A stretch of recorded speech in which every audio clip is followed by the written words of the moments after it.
Me llamo Richard Moran. Tengo 76 años.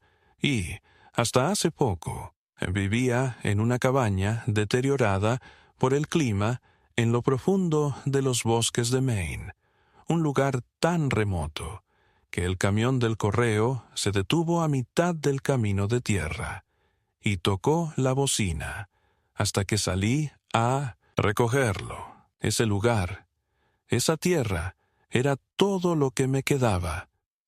Después de que Marlene falleciera hace 8 años, se convirtió en mi santuario, mi prisión y, en cierto modo, el último rincón del mundo, donde me sentía un hombre en lugar de una carga. Mis hijos, Jenny y Paul, me visitaban cada vez menos con los años. Al principio venían de vacaciones, trayendo su propio caos, sus propias quejas sobre los insectos o la falta de wifi, siempre pendientes del reloj. Pero incluso eso se desvaneció. Para cuando cumplí 75, dejaron de fingir. No siempre fui un ermitaño, no por naturaleza. Serví en el ejército, trabajé en el bosque casi toda mi vida. Crié a 2 hijos con una mujer a la que amaba más que a mi vida.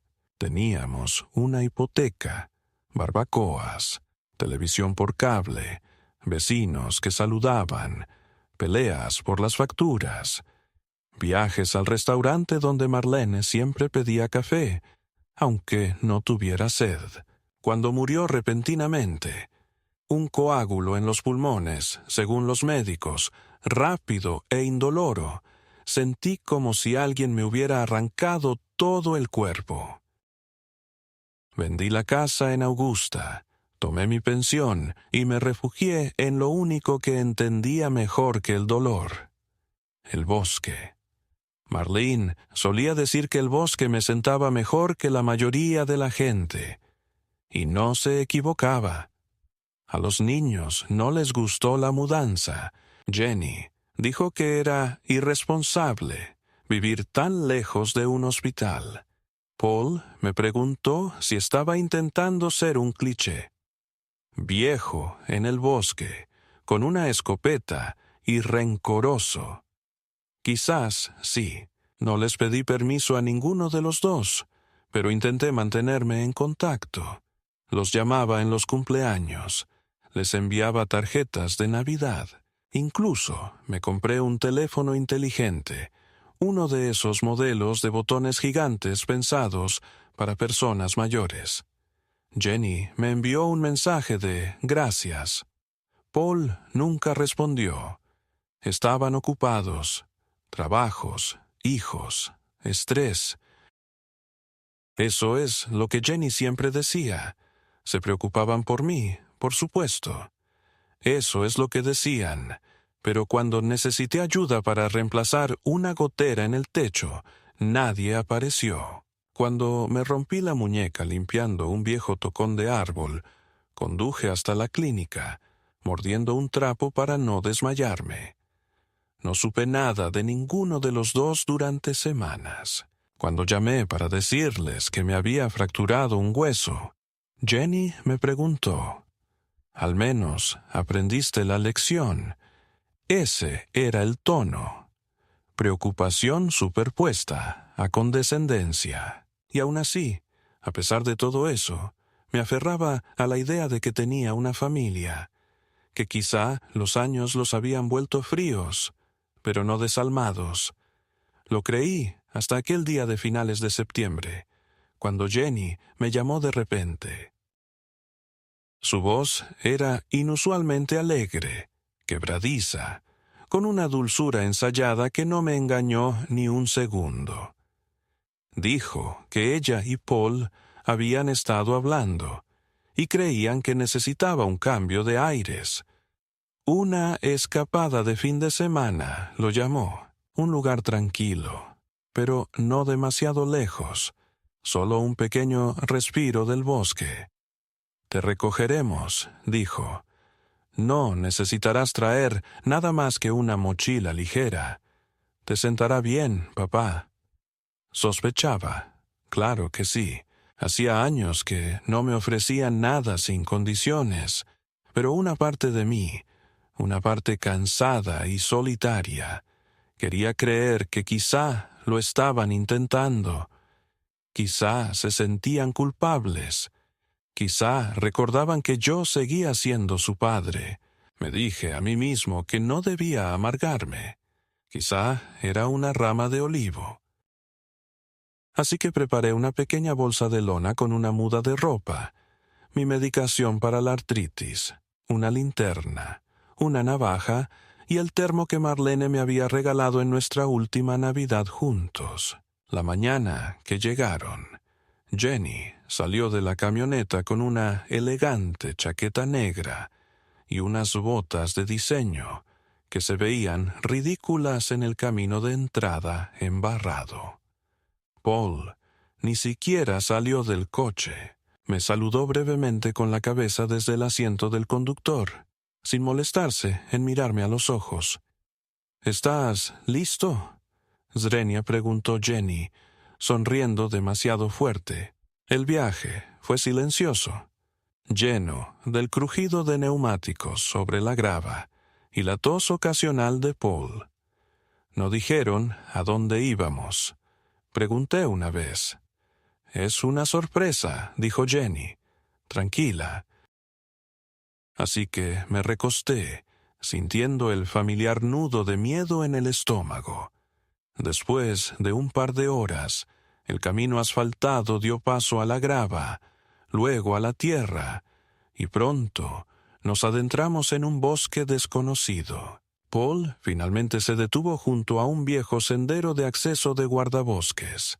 Sin señales, sin otros coches, solo árboles apiñándose por todos lados como testigos silenciosos. «Aquí estamos», dijo Jenny alegremente, bajando del coche de un salto. «Estiremos las piernas». Abrió la puerta y me hizo señas para que la siguiera. Paul agarró mi mochila de atrás y la tiró al suelo. «Vuelvo en un rato», murmuró. Me quedé allí, confundida. Jenny me puso el termo en las manos. «Hay café ahí dentro. Te encanta el café, ¿verdad? Volveremos pronto, papá». Y luego desaparecieron. Así. La camioneta dio marcha atrás, levantó una nube de polvo y desapareció por la carretera, con las luces traseras reduciéndose hasta desaparecer. Me quedé solo con un termo de café tibio y el canto de los cuervos sobrevolando. No entré en pánico de inmediato. Esperé.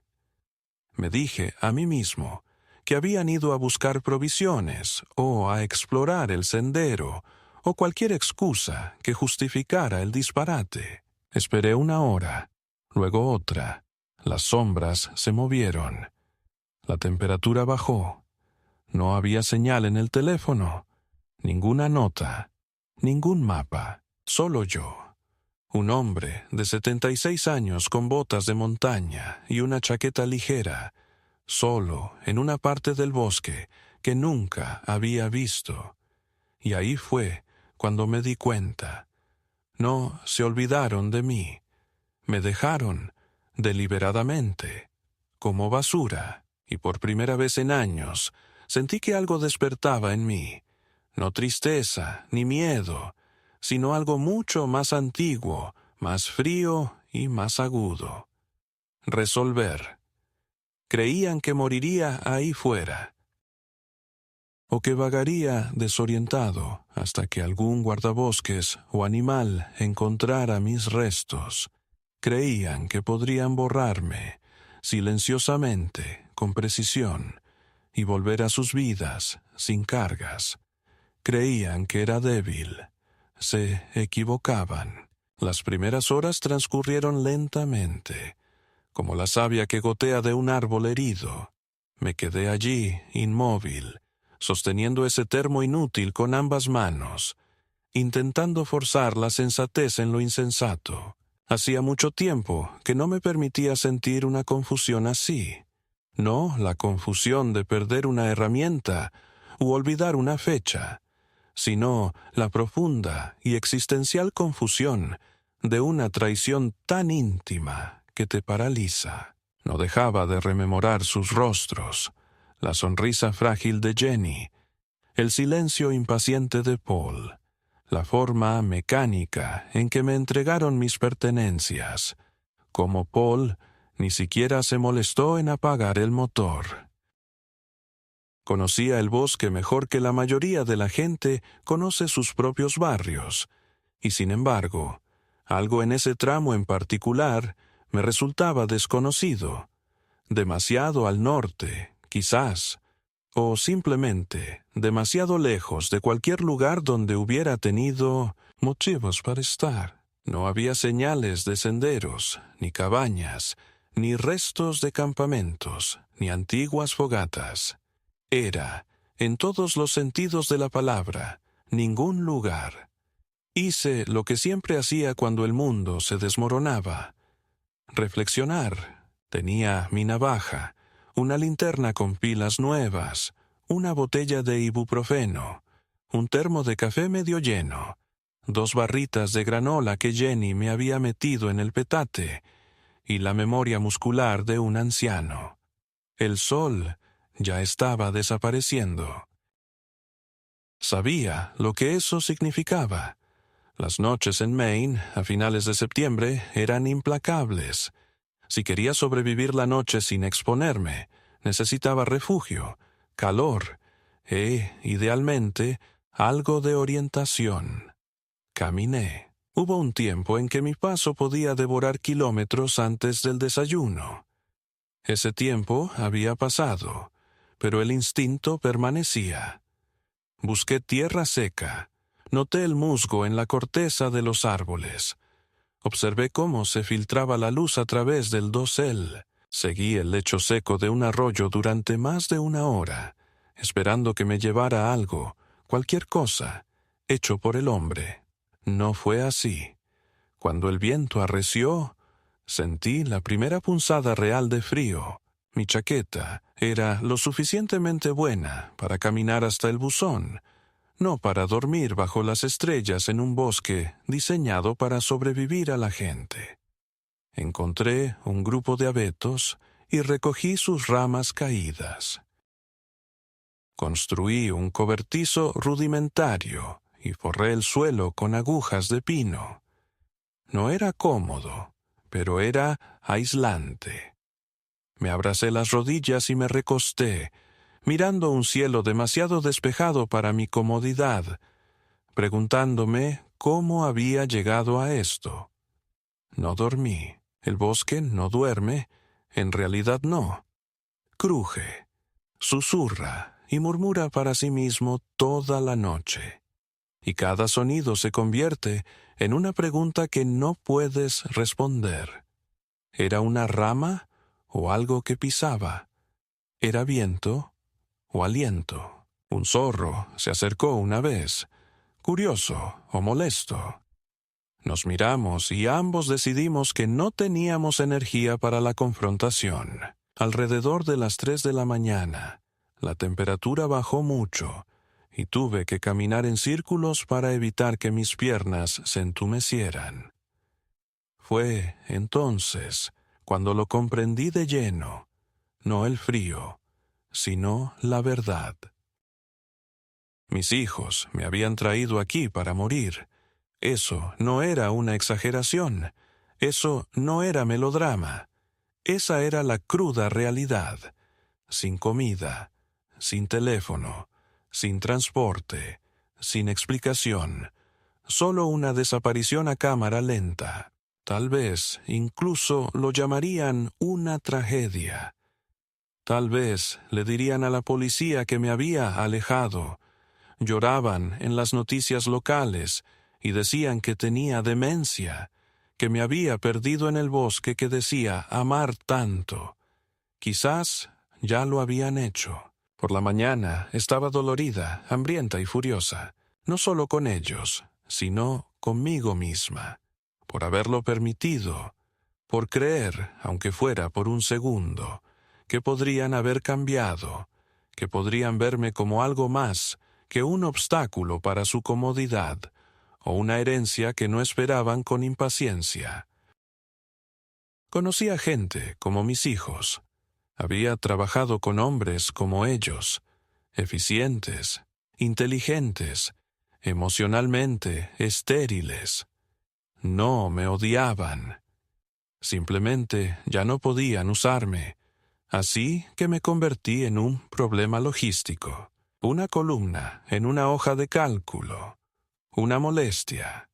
Y a la gente así no le quita el sueño borrar una molestia. Recogí mis cosas, tal como estaban, y empecé a caminar hacia el oeste, orientándome por el sol naciente y la carretera que debimos haber tomado para llegar. Racioné las barras de granola, masticando despacio, dejando que el azúcar se quemara en mi sangre el tiempo suficiente para mantener mis piernas en movimiento. Fue al segundo día cuando encontré el escondite del cazador. Un viejo y oxidado puesto de aluminio, clavado en un árbol con latas de cerveza esparcidas debajo. Grité, esperando que alguien estuviera cerca, pero nadie respondió. Aún así, sabía que estaba cerca. La civilización no deja latas de cerveza sin rastro. Al anochecer encontré el viejo camino de servicio. Estaba cubierto de maleza, apenas visible, pero tenía surcos de neumáticos, y esos surcos significaban vehículos. Lo seguí, con las piernas doloridas, los pulmones ardiendo y el estómago revolviéndose. Justo después de anochecer, una camioneta llegó lentamente por el sendero. El conductor redujo la velocidad, bajó la ventanilla y me miró como si fuera un fantasma. Debí de tener ese aspecto, embarrado, sangrando por una espinilla, la ropa rasgada, la cara cubierta de sudor frío. ¿Estás bien, viejo?, Zrenia preguntó. Asentí una vez. Me dejaron aquí afuera, dije. No hizo más preguntas. Me dio una botella de agua y me dijo que subiera. Se llamaba Evan, mecánico local y trampero a tiempo parcial. Condujimos en silencio durante 20 minutos, hasta llegar a un pueblito con un restaurante, una gasolinera y la oficina del sheriff. Le pedí que me dejara en la gasolinera. Arqueó una ceja. ¿Quieres que espere? Negué con la cabeza. No, dije. Necesitan verme entrar por mis propios medios. Pareció entender. Buena suerte, señor, dijo, y se marchó. Dentro, un joven ayudante levantó la vista de su escritorio y me miró parpadeando. ¿Puedo ayudarle? Component Placement preguntó, como si me hubiera perdido, como si me hubiera perdido en la memoria de alguien. Necesito hablar con alguien sobre un posible delito, dije. Uno grave, y necesito hacerlo antes de que alguien empiece a mentir sobre mí. Me preguntó mi nombre. Cuando se lo dije, algo cambió en su expresión. No fue reconocimiento exactamente, sino conciencia. Escribió algo en su computadora. Tus hijos publicaron ayer un informe de persona desaparecida, dijo lentamente. Dijeron que tenías demencia en etapa temprana y que te escapaste de un alquiler vacacional. Dijeron que podrías estar confundido. Casi me reí. No estoy confundido, dije. Me dejaron. A propósito, sin teléfono, sin comida, sin salida. Me abandonaron, y puedo demostrarlo. Se recostó en su silla. ¿Estás seguro? Asentí. Estoy más seguro de eso que de nada en mi vida. Miró el reloj de pared. El sheriff vendrá mañana por la mañana, dijo. Hasta entonces, Podemos conseguirte una habitación en la posada de la calle, a cuenta del departamento. Necesitas un médico. Luego, dije, ahora mismo necesito dormir. Y luego necesito un abogado. Arqueó una ceja. ¿Piensas presentar cargos? Todavía no, dije. Primero, voy a recuperar todo lo que intentaron quitarme. Luego, veremos cómo se hace justicia. Me dio una llave y me indicó cómo llegar a la posada. Al adentrarme en el frío aire nocturno, sentí un atisbo de algo que no había sentido en años. No era rabia, ni dolor, ni siquiera esperanza. Era un propósito, silencioso, agudo y absoluto. Me dejaron en el bosque como basura. Pero yo no era basura, era su padre. Y ahora regresaba con una orden judicial. El sueño llegó a ratos, espeso y caliente, lleno de imágenes que no quería. Recuerdos de Marlene, tomándome de la mano en aquella habitación de hospital, la noche antes de morir. De Jenny de pequeña poniéndole curitas a sus peluches. De Paul con su camiseta de fútbol del instituto actuando invencible y presumido. De la forma en que ambos sonrieron cuando me dejaron en aquel bosque, como si fuera un saco de ropa usada en una tienda de segunda mano. Me desperté antes del amanecer en la cama de motel llena de bultos que había cubierto el departamento del sheriff, dolorida, y todavía con la misma ropa que llevaba 2 días. Me dolían las rodillas, me gritaba la espalda, pero mi mente estaba más aguda que en años. Me senté en el borde de la cama y pensé, si quieren hacerme parecer débil, vieja y olvidadiza, les mostraré cómo es la verdadera memoria.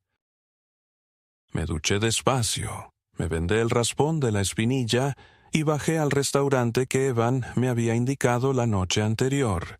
La camarera no hizo preguntas, simplemente sirvió café solo en una taza grande y me entregó un menú plastificado con los bordes pegajosos. Comí en silencio, observando cómo la luz de la mañana cambiaba a través de las ventanas, y repasé cada detalle de lo sucedido. Al volver a la oficina del sheriff, el hombre mayor tras el mostrador me recibió no con recelo, sino con cierta curiosidad reservada.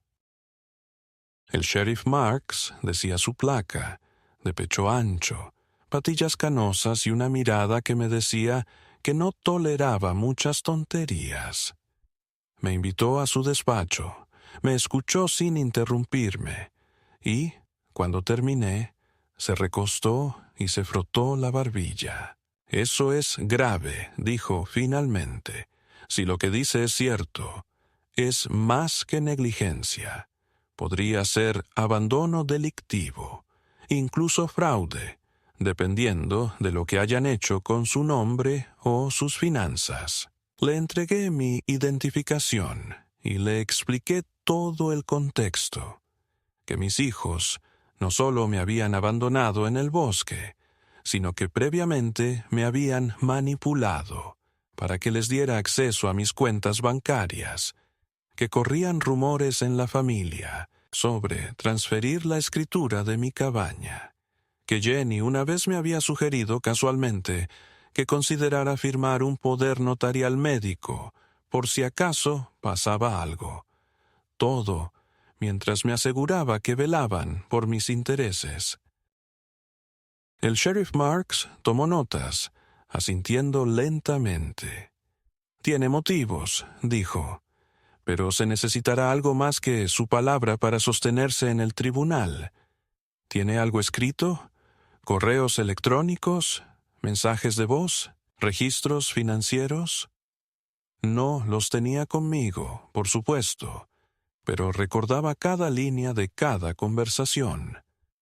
Después de todo, mi memoria no era la que estaba en cuestión.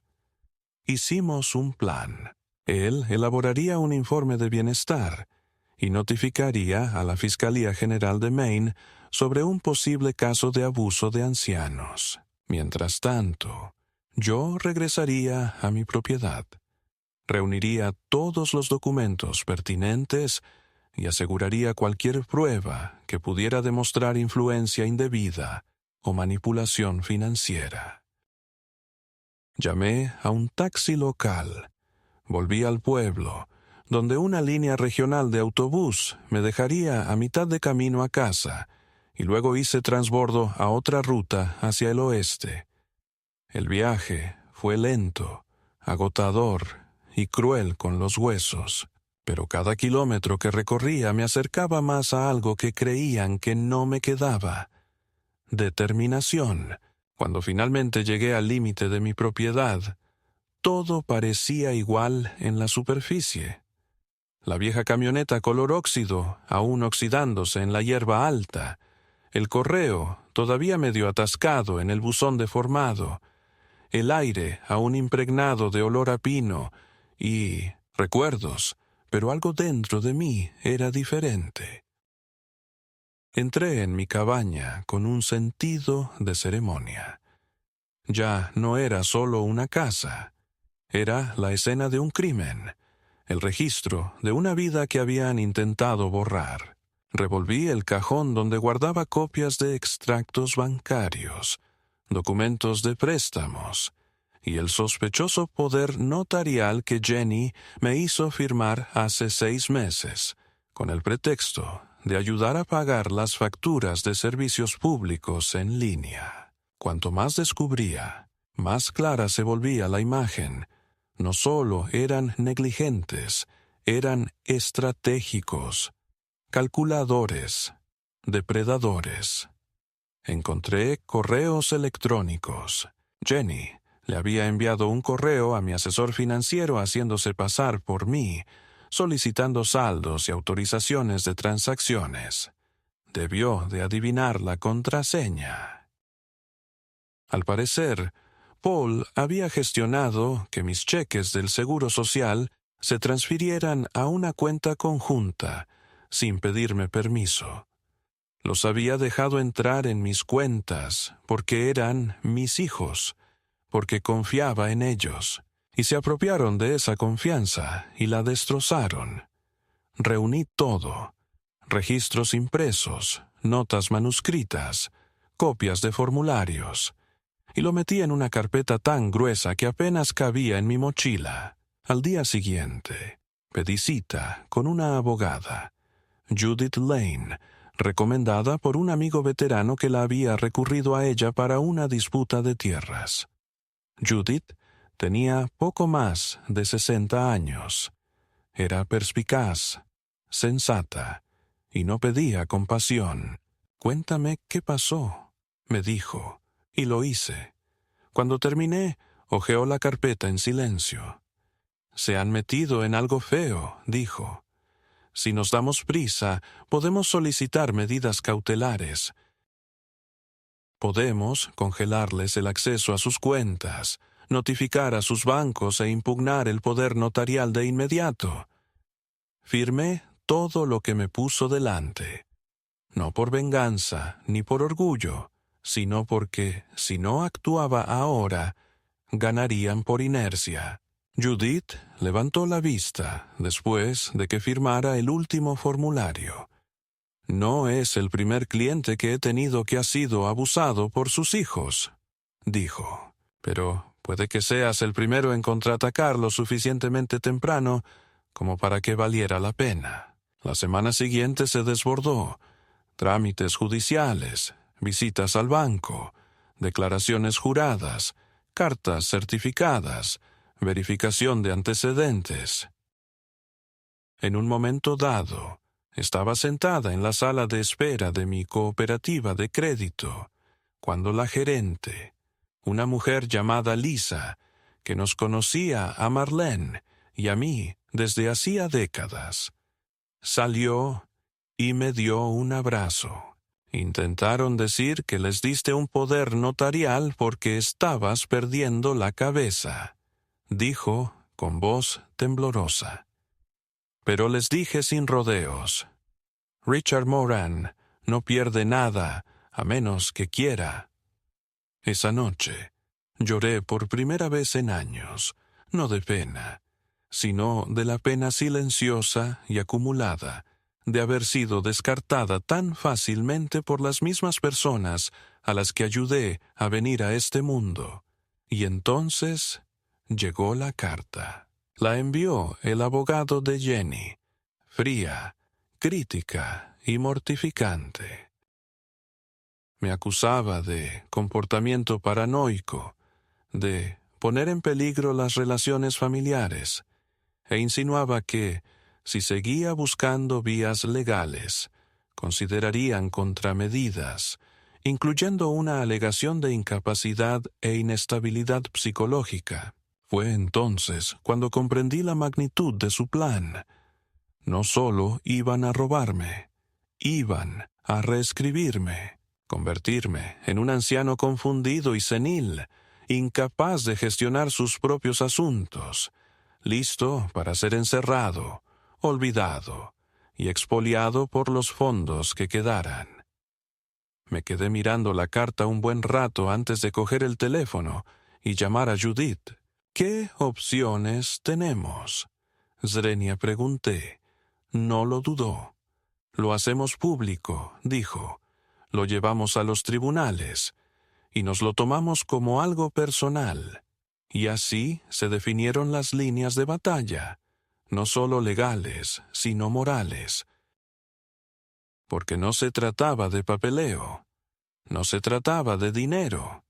Se trataba de si un hombre que había dedicado su vida a construir, proteger y amar a una familia, podía ser desechado como un abrigo pasado de moda. Pensaron que moriría en silencio, pero ya había enterrado el silencio con Marlene.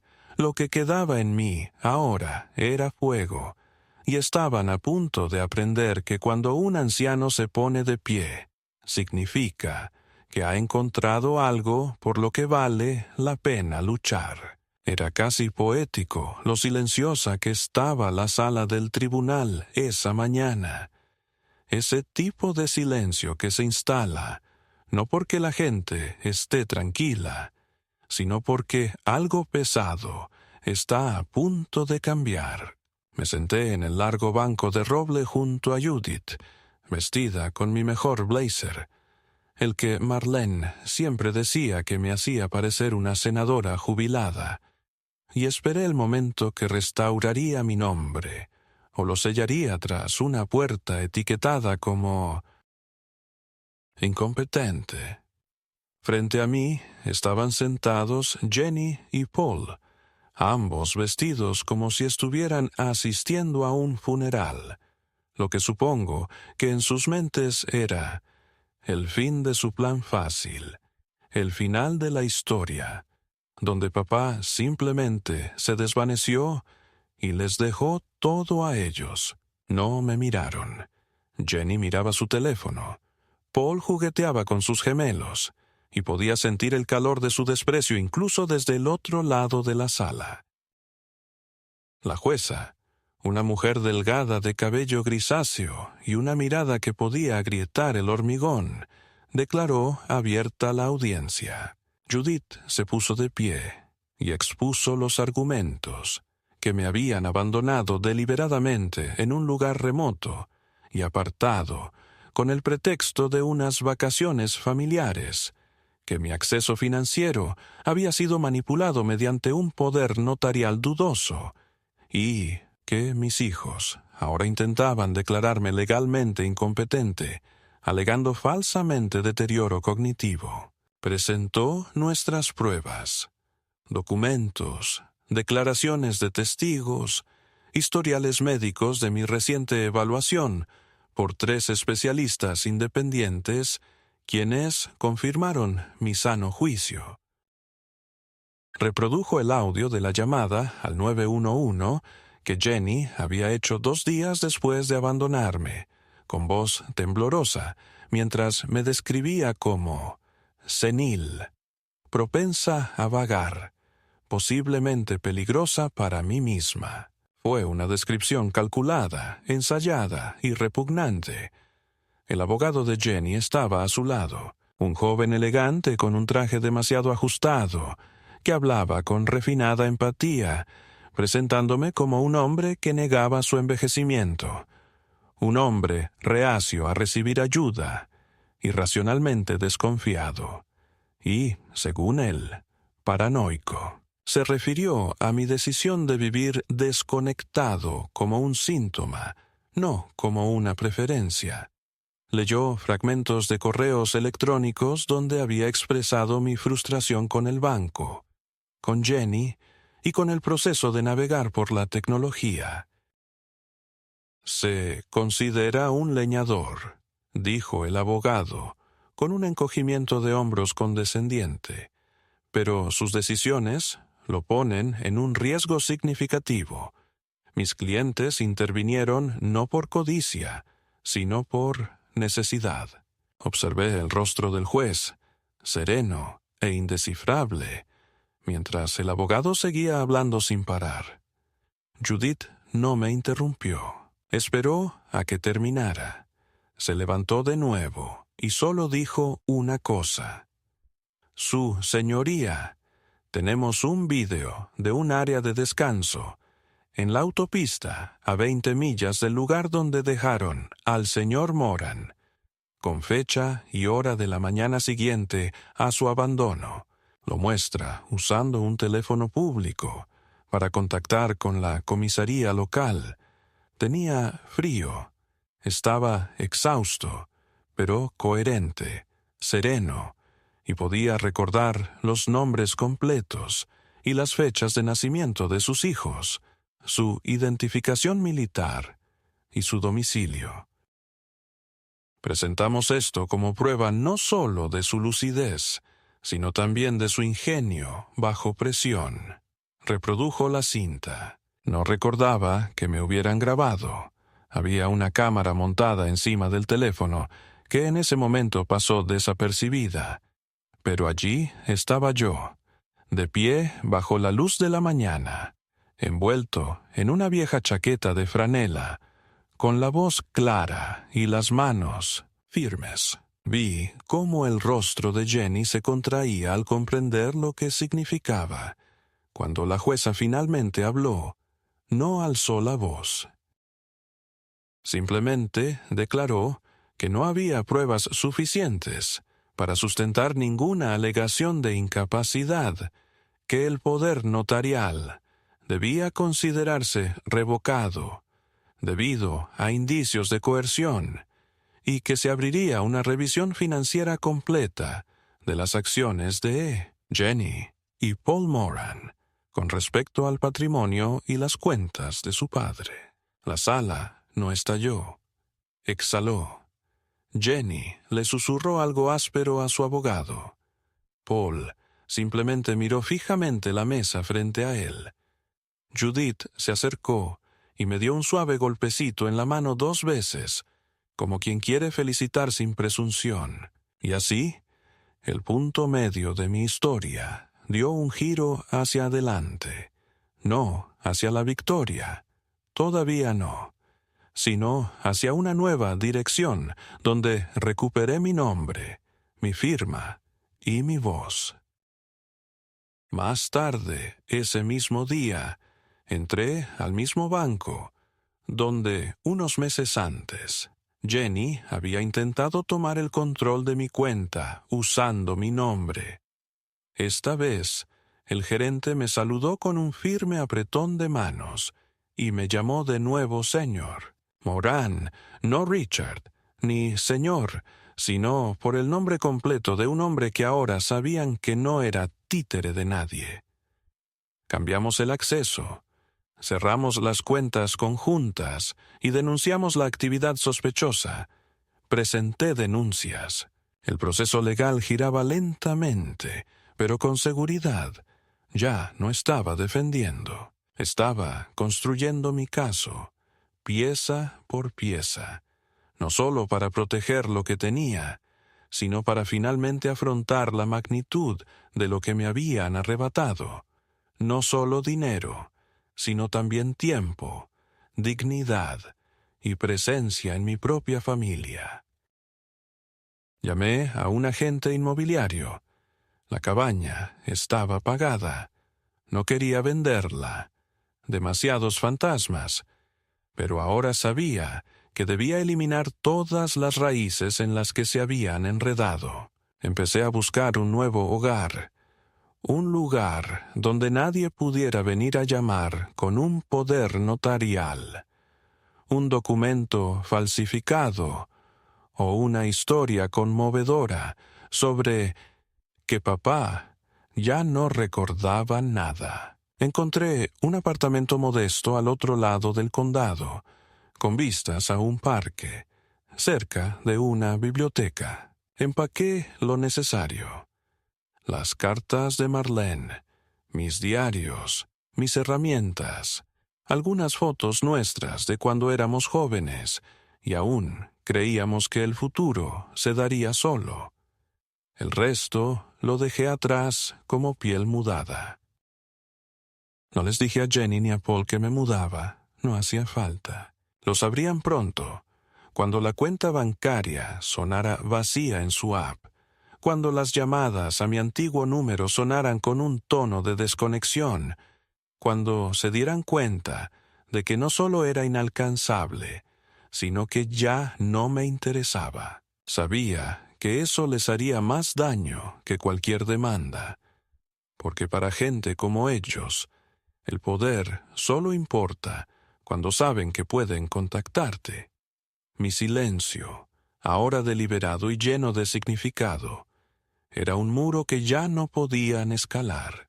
Lo que pasa con personas como Jenny y Paul es que solo entienden un tipo de pérdida, la que les afecta directamente, la que amenaza su control, su estatus, sus finanzas, su narrativa.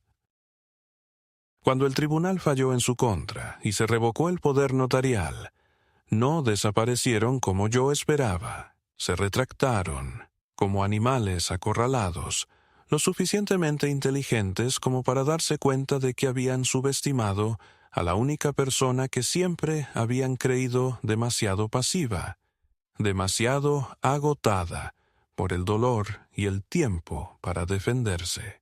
Una semana después del fallo judicial, Judith recibió un paquete del abogado de Jenny.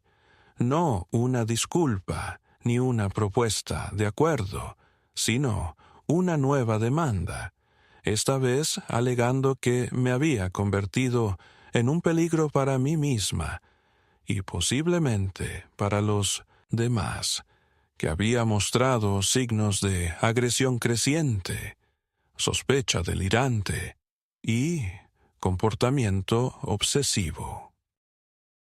Calificaron mi decisión de cortar contacto, cambiar mi dirección sin avisarles y transferir cuentas como errática y desestabilizadora, y adjuntaron una carta de 3 páginas de un psicólogo del que nunca había oído hablar, supuestamente diagnosticándome demencia vascular precoz tras una entrevista telefónica. Recuerdo estar mirando esas páginas en la oficina de Judith, con las manos apoyadas en su escritorio, los dedos rígidos por la furia silenciosa que llevaba semanas intentando contener.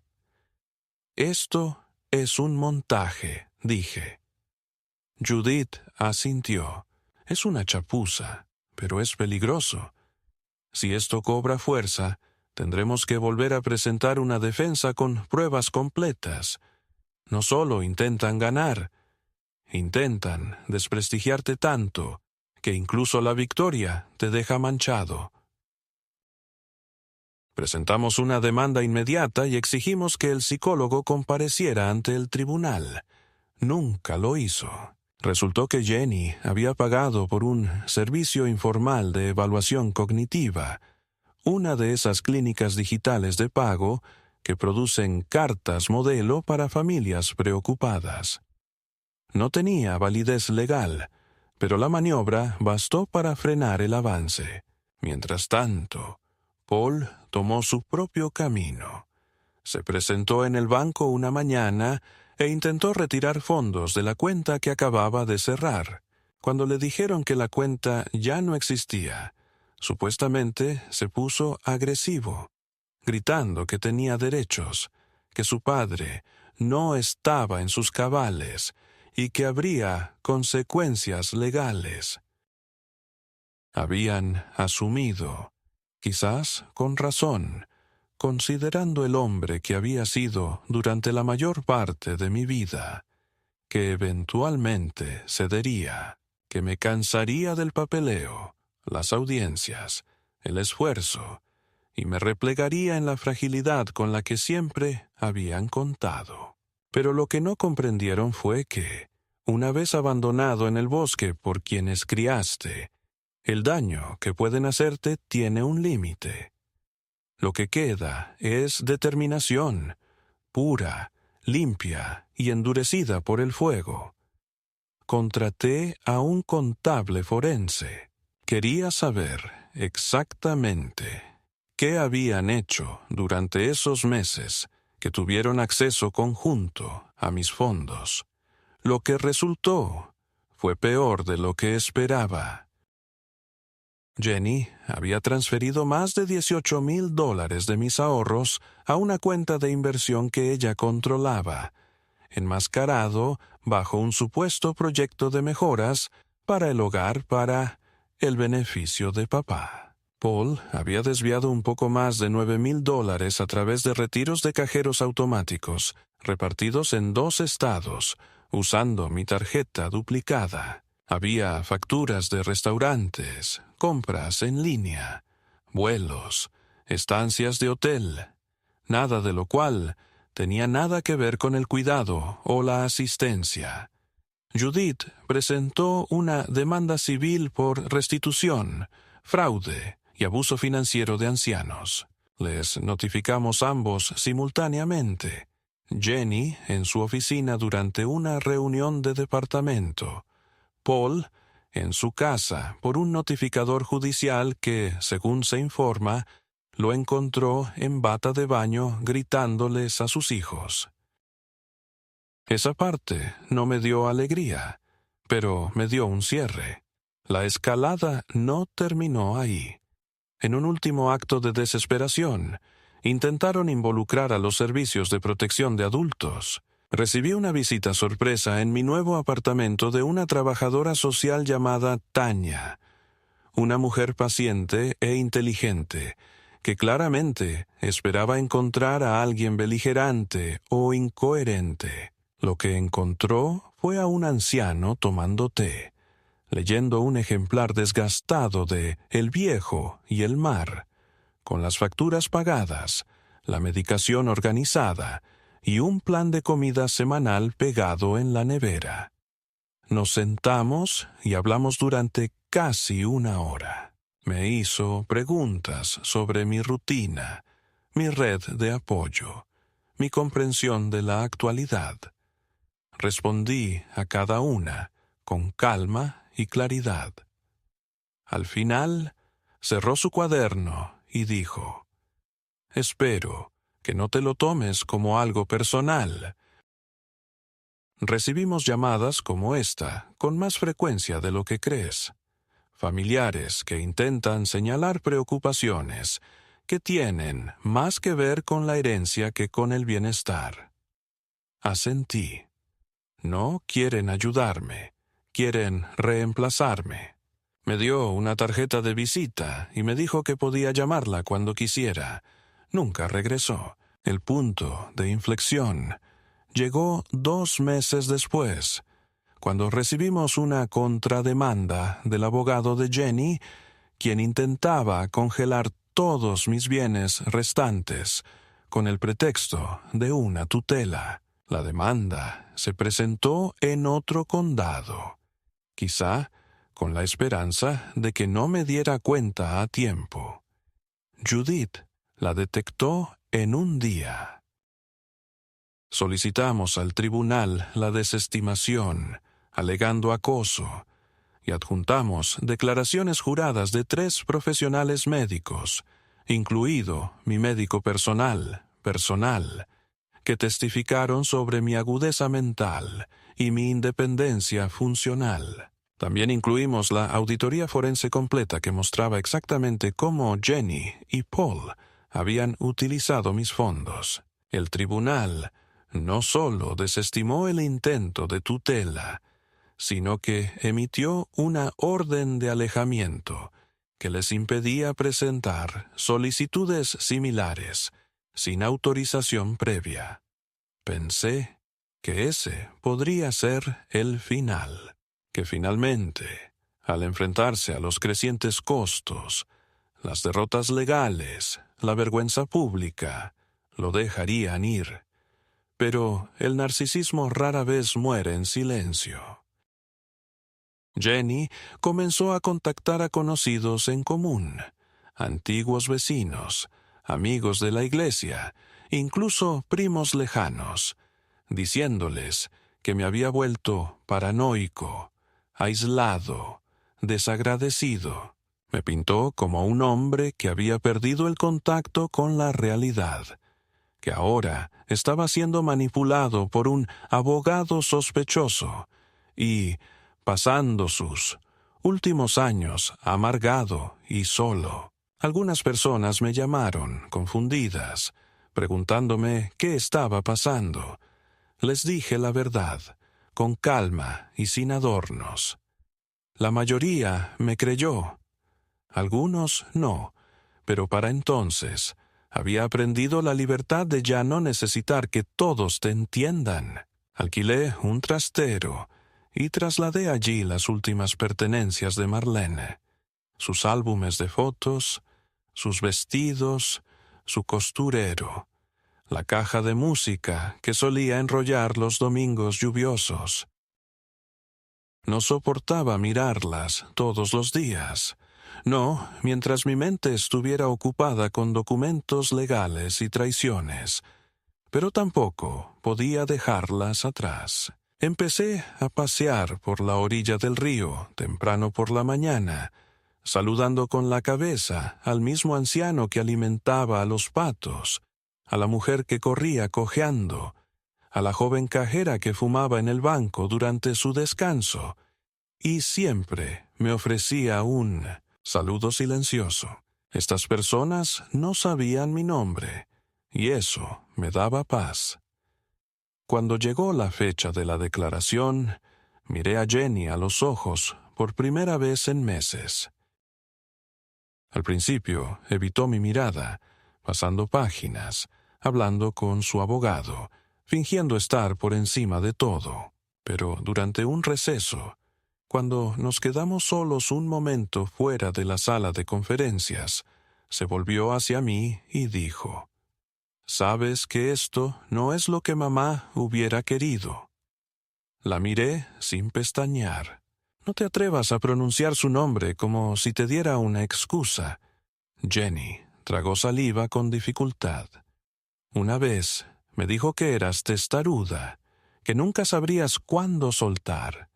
Me acerqué. También me dijo que nunca confiara en alguien que trata a la familia como si fuera una propiedad. No entendí lo que quería decir hasta ahora. Jenny apartó la mirada. No respondió. Esa noche, de vuelta en mi apartamento, tomé una decisión. Llamé a la inmobiliaria y le dije que estaba lista para vender la vieja cabaña.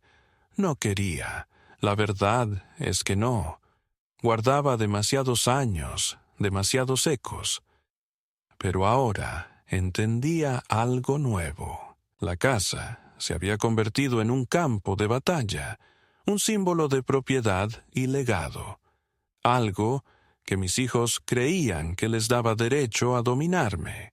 Dejarla ir significaba eliminar su última excusa para volver atrás, para reclamar, para fingir que aún tenían algo esperándolos. Le dije a Judith que acelerara la venta, y en una semana teníamos un comprador. Los fondos se transfirieron a un fideicomiso que yo controlaba personalmente, sin avalistas, sin acceso secundario. sin herederos, sin mi consentimiento explícito por escrito.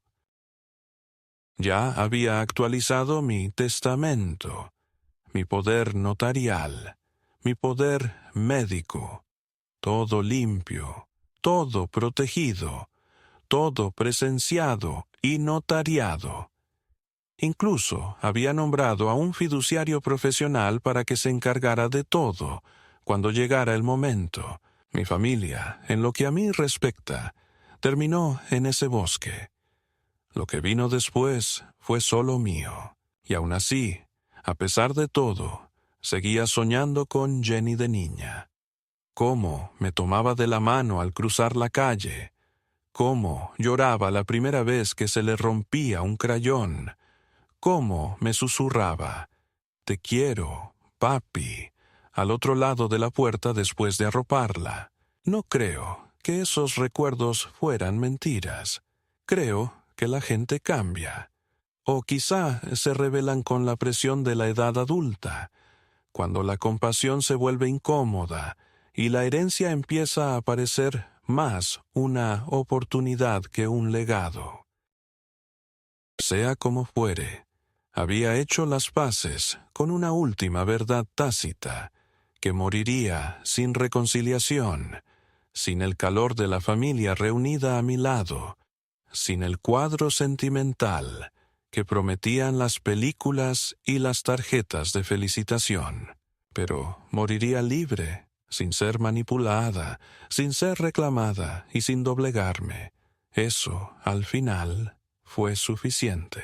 Era una mañana de martes fría y gris, de esas mañanas en las que la luz es tenue y todo parece más lento de lo que debería, como si el mundo mismo se tomara un respiro antes de que algo se rompiera.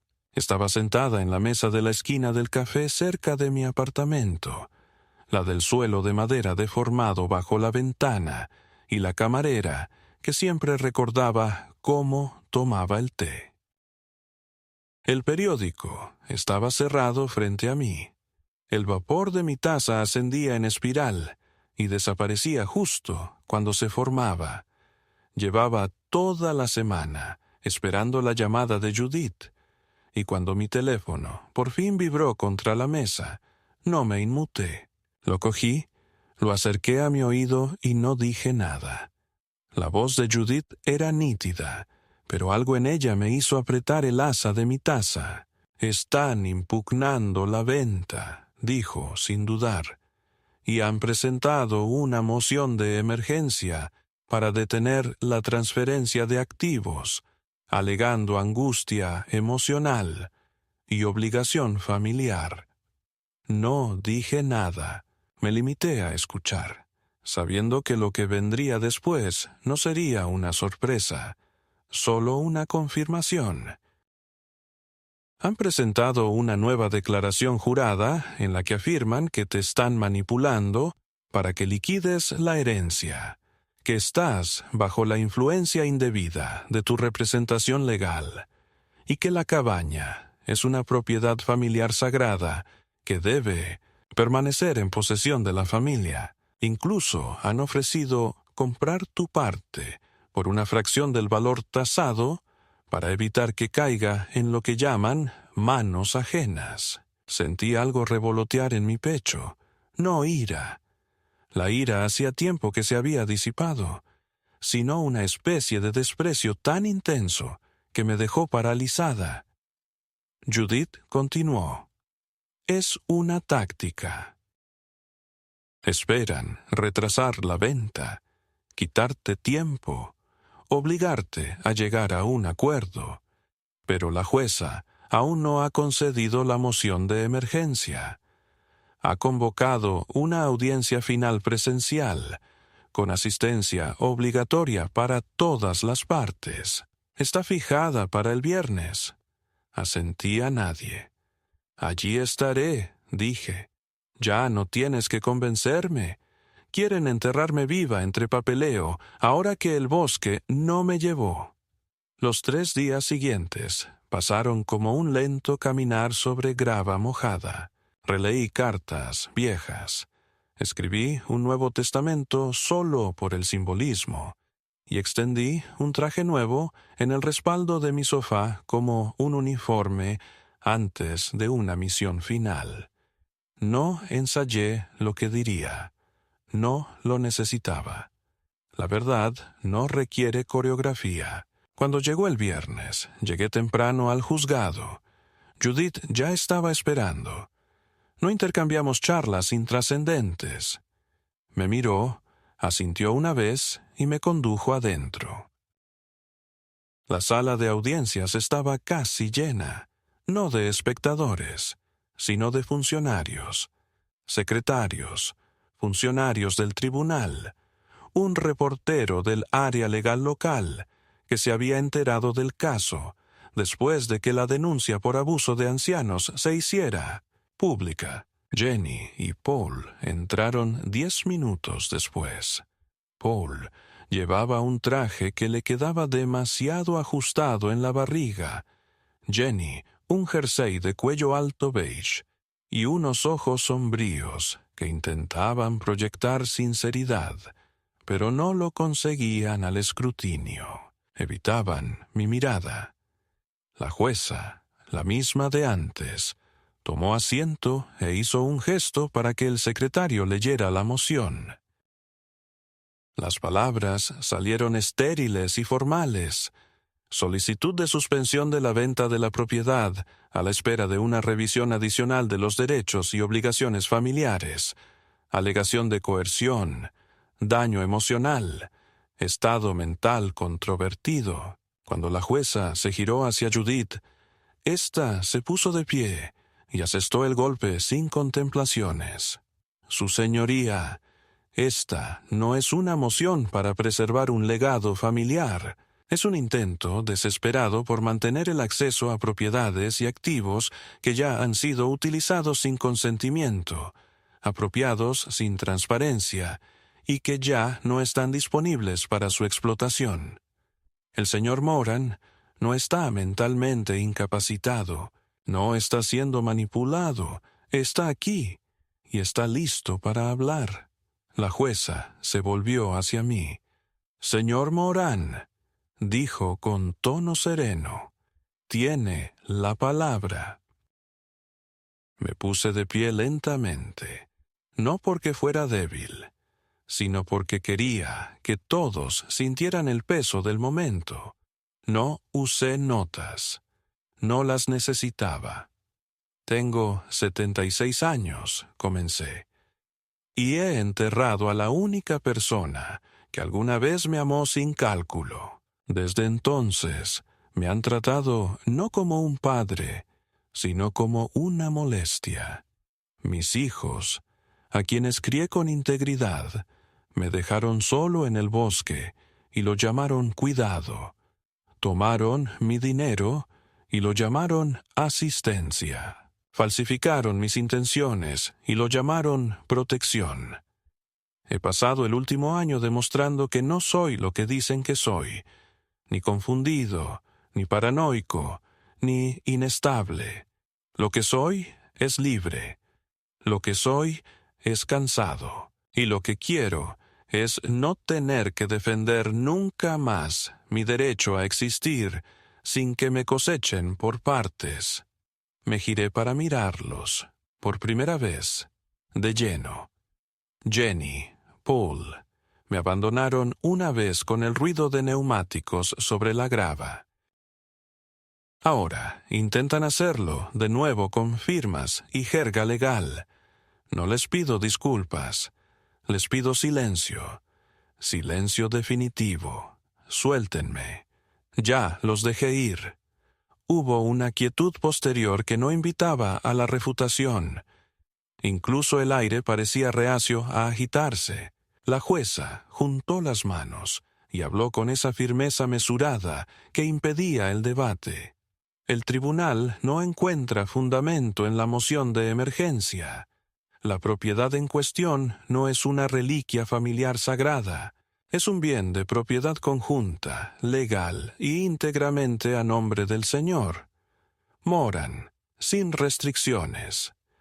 La alegación de coerción carece de fundamento, y las reiteradas presentaciones rozan el acoso. Esta moción se deniega con perjuicio, y se desestiman todas las solicitudes asociadas. La venta puede proceder. Se levanta la sesión. Su mazo golpeó la madera como una puerta que se cierra. Jenny se levantó demasiado rápido. Su compostura se quebró. Su boca formando argumentos a medias que no podía articular. Paul me miró como si fuera algo que alguna vez creyó poder controlar, y ahora temía tocar. Judith puso su mano suavemente sobre mi hombro. «Ganaste», susurró. «No solo legalmente. Ganaste moralmente». No respondí. No sentí victoria. Sentí alivio. Al salir, el aire era cortante y frío, y por primera vez en meses sentí que no intentaba atravesarme, sino llevarme hacia adelante. No hubo apretón de manos, ninguna confrontación final, ningún intento de reparar lo que hacía tiempo se había podrido desde adentro. Ellos siguieron su camino, yo el mío. Esa noche me serví una copita del brandy favorito de Marlene. Me senté en mi balcón bajo las estrellas matutinas y levanté la copa sin nadie en particular.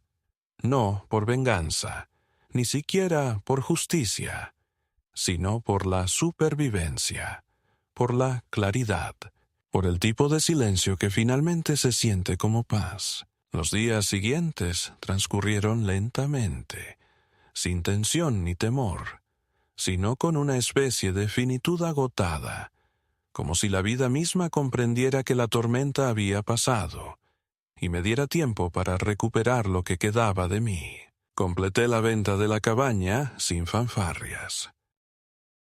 Los fondos se transfirieron limpiamente al fideicomiso que Judith me había ayudado a construir, y con eso, el último vínculo físico con la vida que había compartido con Marlene y los hijos que una vez criamos se rompió. No con violencia, ni siquiera con amargura, sino con el clic silencioso e irreversible de una puerta que se cierra desde adentro. No lloré cuando firmé el último juego de papeles. Pensé que sí. Pero lo que sentí fue distancia, la amplia y clara distancia entre quien era cuando construyeron esa cabaña y en quien me había convertido ahora. No había regresado al bosque desde que me dejaron allí. No lo necesitaba. Había tomado algo más duradero que la venganza de ese bosque. Había recuperado mi forma. Adopté un nuevo ritmo. Me despertaba temprano, preparaba té, caminaba hasta el parque, donde a veces veía a las ardillas discutir en los árboles y a los padres jóvenes perseguir a sus hijos pequeños por el césped. Escenas tan mundanas que se convertían en sagradas. Una vez a la semana, hacía voluntariado en la biblioteca local, guardando libros que nunca volvería a leer, pero que aún respetaba. Aprendí a cocinar para una sola persona, sin considerarlo un castigo. No hablaba con nadie de mi vida anterior, salvo con Judith, quien seguía siendo no solo mi abogada, sino, curiosamente, lo más parecido a una confidente que me quedaba. Nunca se metía en líos, nunca decía clichés, y nunca le preguntaba por sus hijos, si los tenía, o si ella también cargaba con sus decepciones en silencio. A veces, cuando me asomaba al balcón y miraba el horizonte como antes oteaba las copas de los árboles en busca de señales de fuego, pensaba en Jenny y Paul, no con añoranza ni con dolor, sino como se piensa en una enfermedad pasada, un periodo de fiebre que remodeló el cuerpo y luego lo dejó atrás. No sabía dónde estaban ni qué hacían con sus días, y ya no me sentía obligado a averiguarlo. Había hecho las paces con el silencio. No era la fría ausencia lo que temía, sino un suave aislamiento ante más daños. No hubo más notificaciones legales, no más audiencias, no más preguntas sobre mi capacidad ni mis bienes. Lo que quedaba era una vida reducida pero honesta, despojada de las ilusiones a las que me había aferrado durante demasiado tiempo. Una tarde de principios de primavera, visité el cementerio donde estaba enterrada Marlene. Hacía casi un año que no iba. Llevé narcisos frescos y un taburete plegable, y me senté junto a su lápida durante más de una hora, sin hablar en voz alta, pero pensando con el tipo de lenguaje claro e ininterrumpido que solíamos compartir cuando las palabras se quedaban cortas para lo que pasaba entre nosotras. Se lo conté todo, no en secuencia, sino al ritmo del recuerdo. Cómo me habían dejado, cómo había regresado, cómo casi lo había perdido todo, excepto la parte de mí que se negaba a morir en silencio. Le dije que había guardado sus cartas, que por fin había cerrado la puerta de esa casa que amaba y odiaba a partes iguales, que había cumplido mi promesa, sobrevivir con dignidad.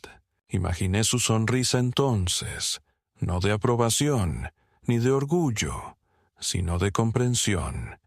Eso era todo lo que siempre había querido de ella, y todo lo que siempre había querido de nuestros hijos. Cuando me levanté para irme, no miré la lápida, no hacía falta. Ella no estaba allí. Estaba en la firmeza de mis manos, en la precisión de mi paso, en cómo doblaba la ropa, y aún hacía la cama con las esquinas tan afiladas que una moneda podía rebotar. Estaba en las partes de mí que no podían ser firmadas ni abandonadas, que ningún tribunal podía tocar. Mientras caminaba de vuelta al coche, me sentí más ligero, no porque me hubieran quitado algo, sino porque por fin lo había dejado. Y así, mi historia no termina en reconciliación ni en triunfo, sino en silenciosa persistencia. Viví. Mantuve mi nombre. Mantuve mi mente. Salí del bosque y entré en un mundo que no había sido amable, pero que al menos había sido lo suficientemente honesto como para rebelarse. No espero perdón. No lo ofrezco a la ligera, pero no dejo tras de mí ninguna herencia de resentimiento.